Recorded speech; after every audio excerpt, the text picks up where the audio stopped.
Hello, welcome back to our videos on ideologies then. So we're going to go on to our last topic here, nationalism.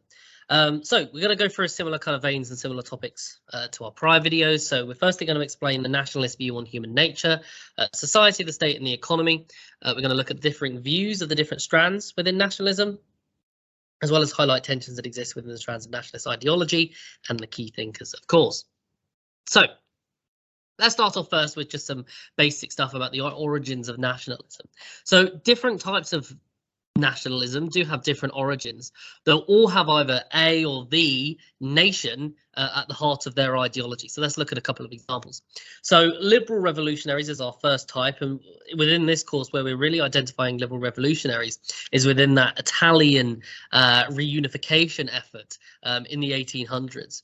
And here you have thinkers who believe that democratic communities should replace those controlled by the monarch. So very anti-monarchy and tradition, I suppose, in that sense, but that the nation is the most appropriate form for a political community. So we saw that in Italy with the reunification, coming together under one flag to represent an Italian people, Italian culture, for example. We also have conservative revolutionaries as well in the 18th century, and these thinkers saw the world naturally divided by borders on culture and language.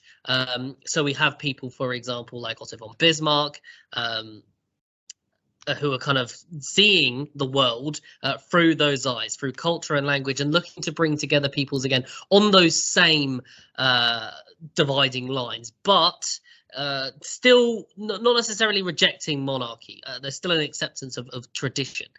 So really you have much more liberal principles being applied to those revolutionaries.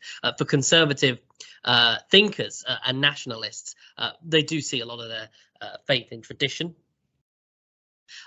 Ultra-conservative nationalists, on the other hand, they were very much a reaction to liberalism and what were deemed to be post-World War I injustices. So, of course, that's where we see the rise of fascism and specifically Adolf Hitler. Anti-colonial nationalists. These are really a group who are pushing back against a kind of dominant empire or dominant culture, which are ruling over minority peoples within their empires. So, for example, those that are in the Ottoman Empire. So whether that be Greeks, for example, Hungarians and Serbs in the Austro-Hungarian Empire. West Africans fighting back against the British Empire. So lots of different examples, but the key being is that it's a minority being ruled by a dominant culture that they want to get rid of. They want to have a country that's based on their own culture and nationality. And the moderate conservatives as well. And they began in Britain and France, and they really stressed patriotism and organicism. So pretty similar to some of the kind of key people that we've looked at before. So we can link in Otto von Bismarck there as well as Disraeli, who we've looked at within our conservative video. And then finally, nativism, our more recent phenomenon, a preference for what people believe to be the original culture, the original nationality within a country over immigrants who have come across over the past 50, 60 years or so.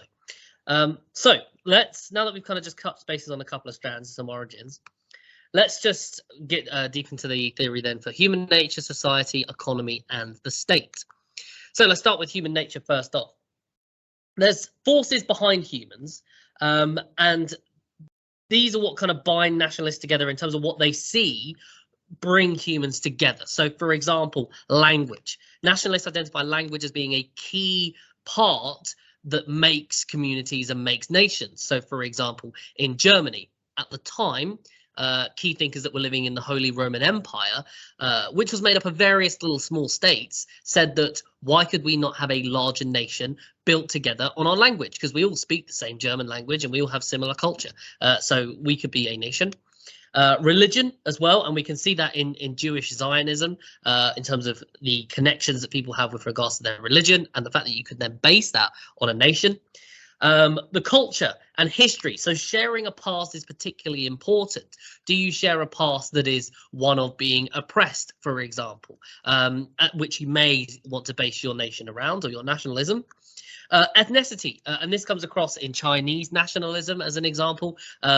how much stock do you put in your race or your ethnicity with regards to how you see your nation and the togetherness of your peoples?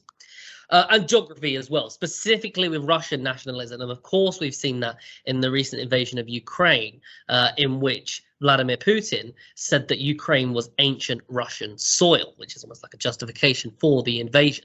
And he says that that really is why then the country belongs within the Russian state, because it is part of the geography of Russian history and nationalism. In addition, there's also some forms of cultural nationalism that can kind of be key between humans and nationalism. So, for example, liberal cultural nationalism, a protection of your culture against what you believe to be a more dominant culture. So whether that be Catalan against Spanish culture, or Welsh culture against English culture. So, for example, within Wales, there are street signs that have Welsh in them, for an example. Conservative cultural nationalism, wanting to preserve the organic society and the history and the culture of the place that you're living in. And of course, we've mentioned some key kind of politicians before, Disraeli and Bismarck. And then ultra-conservative nationalism. So the belief that there's a superiority in your race or your nation to others. And maybe that includes a little bit of expansionism as well. Of course, with 1940s Germany being a kind of key example. And it also brings in elements of what was termed the Volksgeist. So the spirit of the nation can also lead forward what humans want and where the nation should be going. There's also several other key aspects in terms of the way humans may be dividing themselves or the way that they split up their nation or state. So the racialism and nativism. Racism meaning that you have a nation which is exclusive to one race and you see that race as superior over others.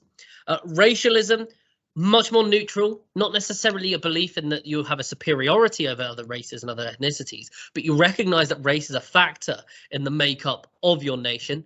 One example consistently is Japan, and nativism as well, so that you believe that the indigenous members of the state, the humans, have a higher claim to wealth and property than other humans that may have a different culture, or they are not necessarily indigenous to the place that they are living.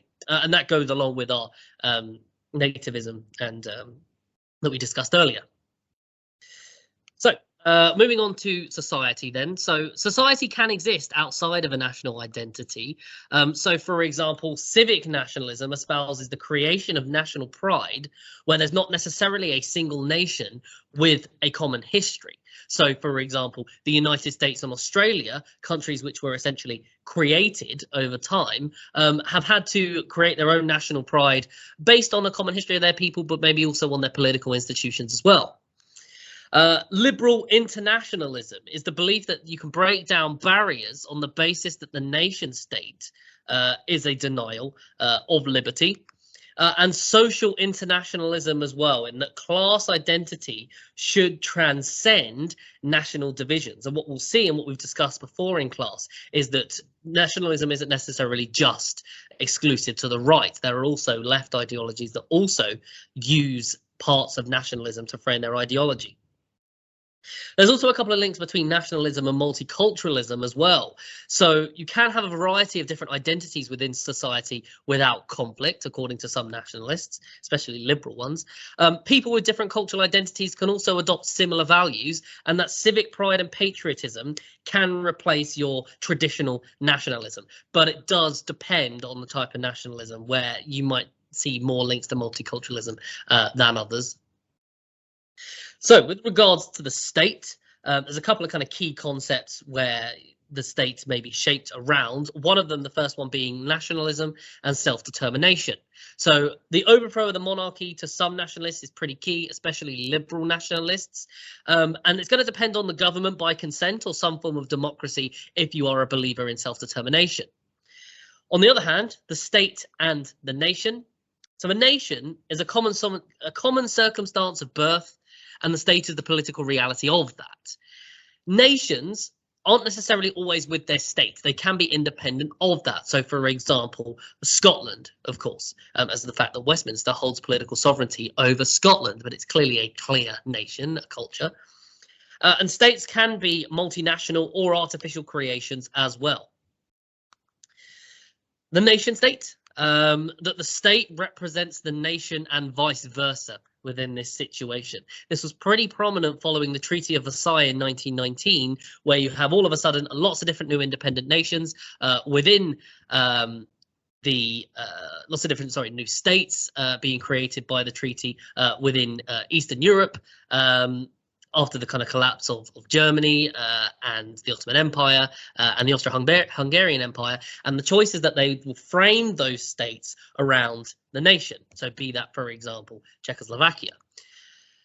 Internationalism as well, another kind of key part of the state within nationalism. So the denial of the primacy of the nation state, meaning that you can break down divisions between people based on separate states and separate nations. And this can be liberal or it can be socialist. So, for example, the invasion of Iraq or Afghanistan come to mind. And that maybe different political ideologies would say be more important than perhaps the nation, and we can come together based on those principles internationally. So, with regards to the economy as well, so again, it depends on the type of nationalist when we're going through these kind of points. All of them have a variety of different views on them, considering they kind of encompass the entirety of the political spectrum. So let's just go through a couple of examples. Post-colonial nationalists, for example, in the economy, seek to resist the penetration of their economies by multinational corporations. The reason being is they see it as another form of imperialism, or countries in Europe trying to gain control over them again. So they try to avoid that and instead go for a more socialistic based economy. And they do this via state socialism, which combats these corporations. And a good example is Cuba. Obviously had a very anti-USA policy since the 1950s, 1960s, and cars within the country are a good example of that. Most of them are still from the 1960s, and they're still very old. That is because they have not allowed multinational corporations to create and bring their cars over to that country. So some nationalists with regards to the economy do oppose free trade and adopt protectionism as well. So we can look at a nativist, Donald Trump, in his trade war against China. And nativism adopts protectionism to oppose what they deem to be a harmful globalization, which is kind of fighting against the idea of the nation. And in addition, some favour self-sufficiency instead, and perhaps a mixed economy approach. And we can look at Germany in the 1930s and the 1940s as a clear example of that, with a mix of capitalism, with the government also taking quite a large role in the economy too. But that being said, for the most part, most nationalists, especially considering most nationalists are on the right of the political spectrum, are favouring a form of capitalism. Let's talk through the different strands and the ideologies then that exist within this overall ideology. So I'll go through a kind of list of the ones that we have. So we have liberal nationalism, conservative nationalism, which can be broken down in traditional or regressive, nativists and radical nationalists as well, which kind of all are encompassed under a conservative form of nationalism, imperialism too. Anti-colonial and post-colonial nationalists, expansionist nationalists and black nationalism as well. So let's just start talking through each one of those. We'll start with liberal nationalism here. Liberal nationalism really is influenced by the Enlightenment and associated with a political thinker by the name of Rousseau. What liberal nationalism does is it links national identity with ideas of freedom of democracy, some of those pretty classical liberal views that we all know. It's very much tied with the idea of a nation state and government by consent. Associated with republicanism, very anti-monarchy, and we saw that within the liberal Italian reunification efforts in the 1800s. Some liberal nationalists, or to be fair, most of them do, are definitely forming their movement through a national liberation movement. So we can see this in Catalonia or Scotland, for example, a nation within a larger state that's fighting against a kind of dominant culture or another dominant nation. And national reunification also is a part of that, as mentioned, in 19th century Italy. So to what extent is liberal nationalism progressive? Well, we can make many arguments that it is. So, for example, liberal nationalism very much promotes ideals of democracy. Self-determination is pretty key for human freedom and progress as well. The domination of external states is seen as a barrier to progress within that country, and generally we would say that that is a showcase that there's something in the way of democracy, and it very much rejects the past and looks to the future to see what could be better. So, let's go through all our different types of traditional and conservative nationalisms then. So we'll start with traditional. And this really came out of a fear of liberalism, and that too much freedom and too much liberalism is going to weaken the unity of the nation. So they very much see the nation as much more organic rather than individuals that live within that nation. And the collective is pretty important in terms of where you're going or what the aim or the goals of that nation and that state are. This is very much associated with Otto von Bismarck in the 1800s German reunification to make the empire in 1871. And they very much stress the exclusive nature of the nation and resist large amounts of cultural and social diversity because, as mentioned earlier, it's going to weaken what they believe to be the unity of the nation. So another strand of conservative nationalists are regressive nationalists. They are very ultra conservative in their ideology. They see the integrity of the nation as being threatened internally and externally. So you have a series of threats that you need to combat against. Usually very xenophobic within their thinking, fearing immigrants as a form of threat against their nation as well. They oppose very excessive liberal ideas, again, because they believe that threatens the organicism and the creation of the nation as well as the stability of it. They're very much looking back to an era when the nation was strong as well, and that the nation used to be unified and dominant at some point, and they believe it to be fractured in some way. So Charles Maurras and his French nationalism that we'll discuss later is definitely an example of this, as well as Spanish Francoism in the 1930s as well. So another form of conservative nationalism are, of course, our nativists. So similar in some ways to regressive nationalists, very much an emphasis on economic protectionism, as we mentioned earlier with Donald Trump, very much anti-free trade and very anti-globalization as well, as they believe that globalization is threatening the unity of the nation that they're living with. They very much see the superiority of the native group over immigrants in terms of preferences for public services. And they also can be described as populists as well. They very much see themselves as anti-establishment and representing the views of the common person, the normal person, against what they see as a kind of liberal elite. Another form, again, of conservative nationalism are radical nationalists. So in their thinking, they are either racialist or racist in terms of the way they see the nation or the way they put their views on the nation.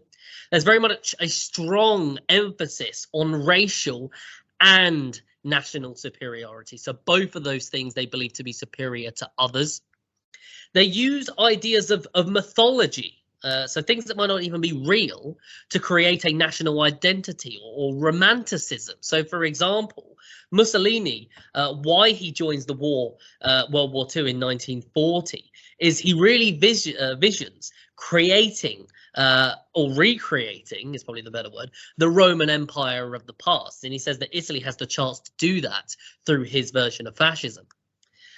These radical nationalists very much claim that they are progressive and that they're moving towards goals, but their opponents very much say that they're regressive and that they actually are focusing on moving to a past glory that they've seen before. So, for example, Mussolini and his recreation of the Roman Empire.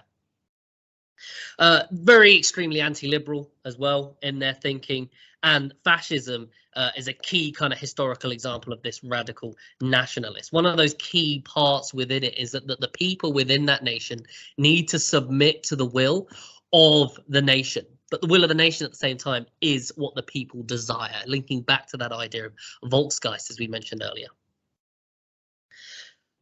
Again, our last, I believe, conservative nationalism is imperialism, and you might recognize Cecil Rhodes on the right here. So in the 17th, 18th and 19th centuries, progress was seen in building large colonial empires. That was progressive, at least at the time. And that today, modern imperialism still exists, some could argue, but is much more largely economic. So, for example, Russian or Chinese nationalism, dominating cultures and countries via economics and a dependence on you via economy, rather than, say, a political reality.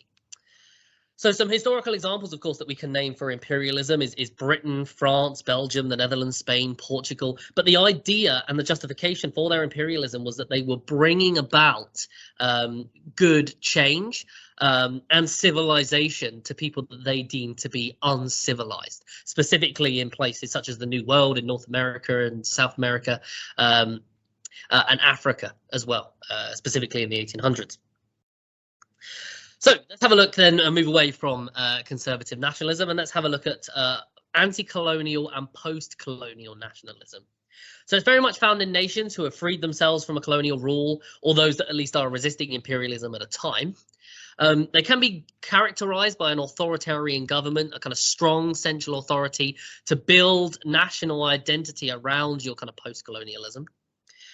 Some subscribe to the idea of liberation politics, and that your politics is based around getting freedom and building your identity around that fact that you are trying to get free.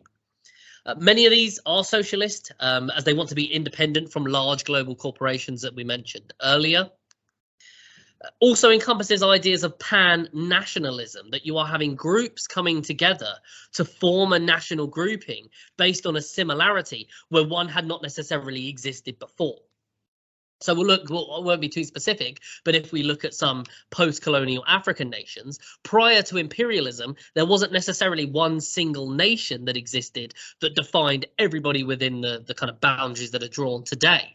You would have various different tribes that represented various different values.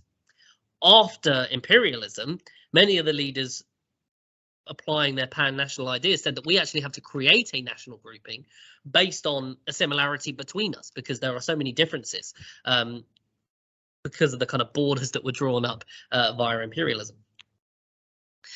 So a cult of a leader is incredibly important as well as that kind of strong state. So Robert Mugabe on the right here, of course, is a key example in Zimbabwe. Pan-Africanism and Pan-Arabism are also some kind of key examples of where this has kind of come into use. And one further key leader as well is Kwame Nkrumah, who was the first president of Ghana upon independence. So expansionist nationalism as well, which does, again, you see expansionist nationalism in a lot of different types of nationalisms we've already looked at, of course, imperialism and radical nationalism as well. And yeah, like I said, it encompasses imperialism, pan-nationalism as well. So you might want to unite disparate peoples on race or culture. So pan-Slavism being one example. Militarism as well, expansionist nationalism incorporates, so that your nationalism is united with a kind of national conquest or continual conquest. So, for example, Hitler's justification for invading east towards Russia and Poland was based on his hatred of Bolshevism, but at the same time he said that it was a creation of what he called Lebensraum for the German people, in English meaning living space, somewhere for them to go. Chauvinism is also a part of expansionist nationalism, which is kind of an exaggerated belief in the superiority of your nation, very much espoused by Charles Maurras, and racism as well. So a belief that the superiority of your race justifies the expansion of your nation. So Nazism again, but also Japan in the 1930s and the 1940s as well. The Japanese believing they were racially superior over the Chinese, who they invaded in 1937. Okay, so our final type of nationalism that we are going to discuss is Black nationalism. It's very much believed that what connects Black people together is a common ancestry of Black people in Africa. And Ethiopia is kind of seen as an origin of civilization and has particular importance. There's also the idea of Black consciousness, that you can have a collective identity of Black people based on oppression and slavery within the past. Liberia is a key example of a country as well. It was a country that was created for free slaves in the 1800s and still obviously exists today as a country. Marcus Garvey is one of our kind of key thinkers linked to this ideology. And Malcolm X, who was a member of the Nation of Islam, eventually left, and Stokely Carmichael were prominent during the civil rights movement in terms of their advocacy of different types of Black nationalism. And Black power specifically coming out of Stokely Carmichael was a key kind of message to build your kind of movement around. So let's discuss the tensions that exist within nationalism next then. So some of our key tensions that there are romantic versus rational nationalism. So there's a kind of distinction between liberal, which is more progressive, and conservative reforms. Conservative being much more romantic in terms of their vision of the past and looking backwards. The liberals being much more rational and kind of looking much kind of to the future instead. Progressive versus regressive nationalism. So progressive, I mean, improving the state of politics within the country. So, for example, improving the economy or bringing about democracy, again, seen within liberal nationalism. Or your regressive types of nationalists, which refer much more to past glories and a kind of golden age, improving the state by returning to old values, for example. Another kind of key tension is inclusive versus exclusive nationalism. So inclusive is much more about accepting the idea of a multinational society, which are united by values, not necessarily things like race or culture.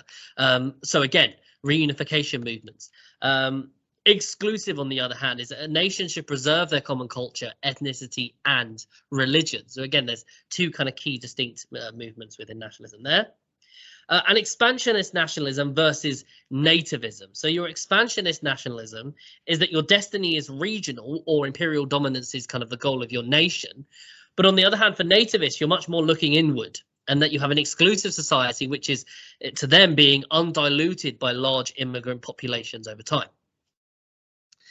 So let's look at a couple of other kind of key tensions and arguments as well. So just generally conservative versus liberal nationalism is that the conservatives see the nation as a kind of organic whole, in contrast to liberals who see the nation as free individuals with a kind of shared identity based on their nation. There's also nationalism versus internationalism. Nationalism seeing the world as divided into groups, each kind of pursuing their own interests. Internationalism de-emphasizing national distinction, actually preferring globalization and a common human identity as well. And then racialism versus multiculturalism. So racialists, as we've mentioned before, see racial divisions within society with nations based on a common identity, whereas multiculturalists see different ethnicities as being able to coexist with shared values at the same time. And again, a lot of these debates are essentially going to be between what are your conservative nationalists and what are your liberal nationalists.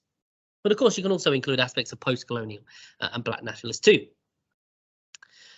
So let's move on then and just have a look at our key thinkers. And I've got a couple of maps as well that I'm going to share with you. So the first key thinker that we're going to start with is JeanJacques Rousseau. Not necessarily a nationalist by definition, but his ideas have been used by French nationalists and Republicans, especially within the French Revolution. So patriotism and civic pride are vital to reinforcing the nation, and that national identity should be the basis of the political community that you create within your state. So you can only enjoy sufficient unity with a single consciousness by applying this national identity. And Rousseau took very much a romantic view. He recognized the national spirit which existed, which can form the basis of the people and democracy as well. So we don't necessarily have to always link in, say, romanticism with regressivism. But Rousseau very much saw, you know, you can link democracy in with ideals of a kind of national spirit, according to Rousseau. He very much believed in the freedom of the collective people and ideals of government by consent, and very much based on rationalism more than romanticism. So he kind of does a bit of both. He believes in rationalism more, but he does also recognize the fact that you can have a kind of romantic national spirit, but guides democracy instead of kind of an authoritarianism.